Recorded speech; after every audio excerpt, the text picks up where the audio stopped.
नमस्कार, मनीषा व्लॉगमध्ये तुमचे सगळ्यांचे मनापासून स्वागत। आज आपण पारनेर येथे श्री काळभैरवेश्वर मंदिर येथे आलोय आणि आज येथे काय कार्यक्रम आहे ते आपण पाहूया।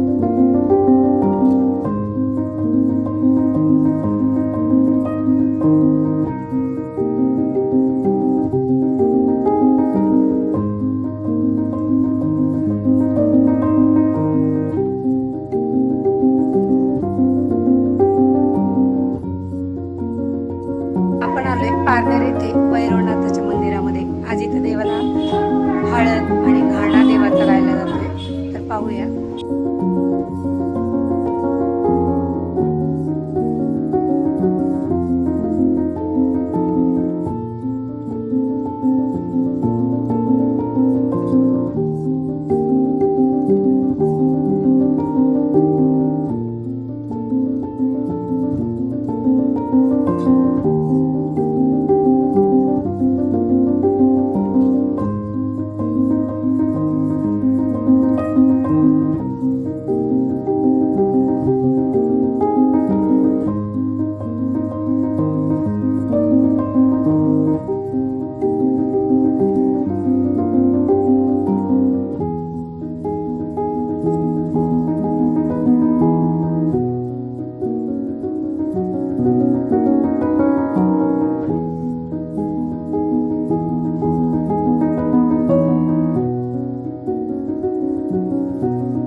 तुम्ही सांगा बरं, सांगा काय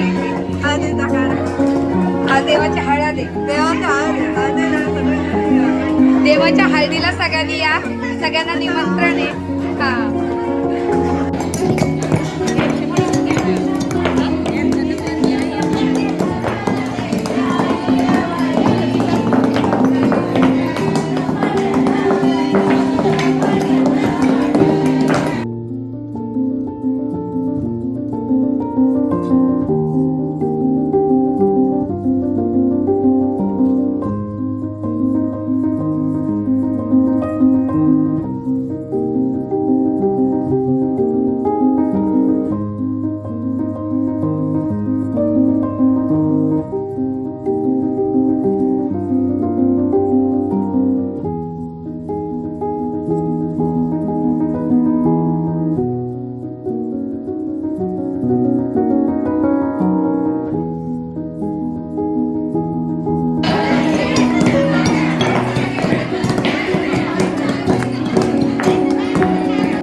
आज इथं भैरवनाथ मंदिरामध्ये देवाचा काय प्रोग्राम केला जातो?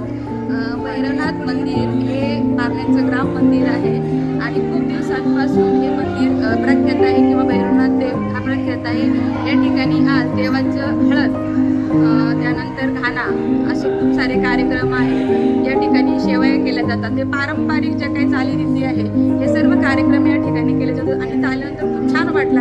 हळद फोडणे, जात्यावरती हळद दळणे, त्यानंतर खूप दिवसापूर्वी लहानपणी केलेले शेवया करणे पाटावरच्या, हे सगळे पारंपरिक कार्यक्रम या ठिकाणी या ग्रामदैवतामध्ये होतात. आणि पारनेर गाव किंवा पारनेर तालुका हा तसाही खूप म्हणजे पाराशर ऋषींचा तालुका आहे.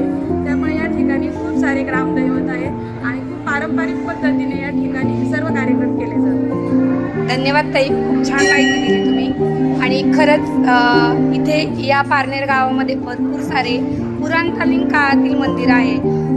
तुम्ही इथे जरूर भेट द्या या गावामध्ये. सिद्धेश्वर एक मंदिर आहे इथे 10-15 किलोमीटरवर आणि ते सुद्धा खूप जागृत देवस्थान आहे.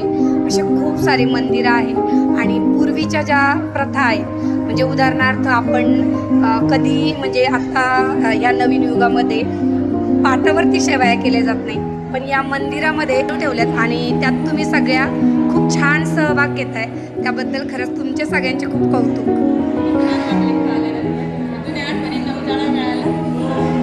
मंदिरातील आवती मावशी आहे आणि त्या आपल्याला खूप छान माहिती सांगणार आहे, तर त्यांच्या तोंडून आपण माहिती ऐकूया.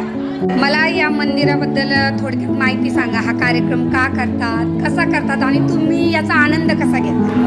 आमच्या आवडीची बघबाई ही पुरातन काळामध्ये देवाला नैवेद्य घेऊन पुणेवाडीला जायची. पुणेवाडीला जाता जाता मग तिचे पती देवाने कुठं जाते आपण पाहिजे ते तिचे मागं मागं गेले. देव म्हणले का तू माझ्याकडे येऊ नको पुणेवाडीला, का मी पारनेरला येतो, तुझ्या पाठीमागं मी पारनेरला येतो.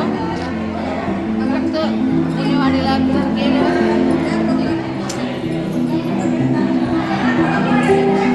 देव म्हणले बाई तिथपर्यंत येऊ नको, मी तुझ्या पाठीमागे येतो. तर देव पहिले कड्यावर होती. कड्यावर येता येता देव ती आपली ठेवणार पाठीमागं आली. तर देवाने सांगितलं का तू पाठीमागं काय बघू नको, कड्याचा आवाज झाला तरी काही आवाज झाला तू पाठीमागं काय पाहू नको. पण तिने ना आवाज झाला तिने लगेच पाठीमागं पाहिलं, लगेच पाठीमागं पाहिलं. तिची लगेच तिथं मूर्ती बनली. म्हणजे पदुबाई असं म्हणतात, ती भैरवनाथाची बहीण म्हणून मानल्या जाते. मग आवड्याची करायची गरीब सुद्धा जमत नाही, म्हणजे असं एक येते आहे हां, पूर्वीच्या काळापासून. पूर्वीच्या काळात. मग जेव्हा भैरवनाथाची पूजा होती तेव्हा पहिली पदुबाईची पूजा होती आणि मग भैरवनाथाची पूजा. पहिला बहिणीला मान दिला जातो. बहिणीला मान दिले जाते आणि मग भावाकडे पूजा करायला येते. पुजाऱ्यांची अशी माहिती आहे, वर्षभर इथं मंदिरात आलं ना त्यांनी गाडीवर बसायचं नाही, चालायचं नाही, फक्त कोणाकडे पहाटे 12:30 वाजता इथून जायचं आणि मनकर्णिका मंदिर आहे तिथं जायचं. मनकर्णी आंघोळ करायची, तिथून एक गाडीवरून आणायचा आणि नंतर देवाची पूजा करायची. पुजाऱ्यांनी कोणाच्या घरी जायचं नाही, दारी जायचं नाही, काही नाही, फक्त जेवढं थोडाला पूर्वी तेवढंच जायचं. वर्षभर इथं म्हणजे पुजाऱ्यांनी बहीण भावांसारखं राहायचं. एकदम सगळ्यांनी आनंद. खूप छान माहिती.